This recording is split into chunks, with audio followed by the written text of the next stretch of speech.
think that has to be the mindset. And I think it's growing now because people are saying enough's enough. When I find out I can't get a job, and when a candidate for the United States presidency, John McCain, can walk into Michigan and say, folks, get over it. Manufacturing's not coming back. We need to step up on our hind legs again and say, you got to be kidding me. We're not giving away that. Sure, we can do high-tech stuff, but it's always going to be manufacturing. And I've said numerous times that Barack Obama may be the best thing that's happened in the United States. It stopped our slow, long slide. It's awakened us, and now we've got a choice. This coming election will show whether we really heard it. And then the next one. Bob? Yeah, I got two comments. One is, went to a financial seminar a few weeks ago, trying to figure out how to get some more out of some savings than 1% CDs or whatever. And the program sounds great, so I asked him a question. You want us to invest, and you've got all these investments, and you're diversified, and I hear all this wonderful talk about how well they're doing. How much of your investments are overseas versus what's in the United States? And at first he didn't seem to want to talk about it, but then he finally said more than 60% of their investments are overseas.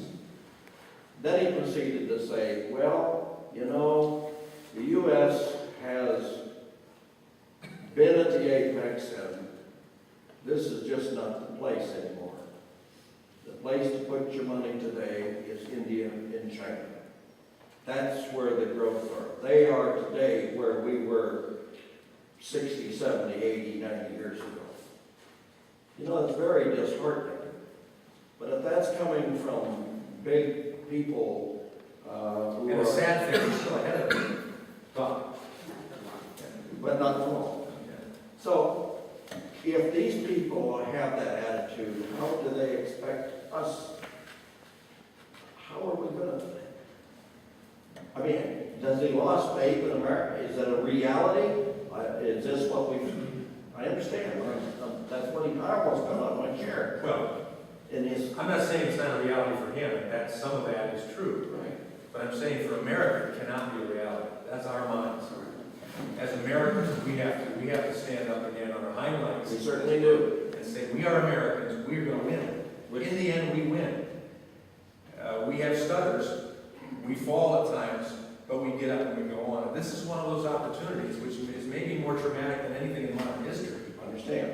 But we've come through a lot of things before. I understand that too. But then my second point or question is, or point is, everything we're talking about, whether it's health care or whatever it is we've got to do for our country, and we do need, health care has needed reform for a long time, even when my party, the Republicans, were in power and they didn't reform it then. But it's got to be reformed. I don't know exactly what the right menus are, but it's got to be reformed, and you've alluded to some of that. But everything hinges on jobs. If we don't have jobs, we don't have taxpayers, we can't fund these things. The best way to buy health insurance is to have a job. That's exactly right. Jobs in the economy.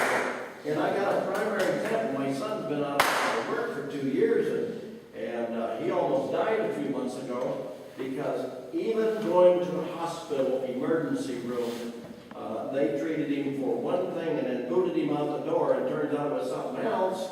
And we paid to have him go to like a prompt care, and they said, you had hours or a few days to live. You were dying. You were suffocating. So we have some problems here. But everything, how do we get jobs? Lower taxes. Lower taxes. Buy America. Demand America. It's not made here. Demand it. It can't be made here when the regulations are high. Right. The taxes are high. If we don't get jobs, all this other stuff we talk about doesn't mean hell beans, Tim. You're I think right. you're hearing the answers, and I think the American people know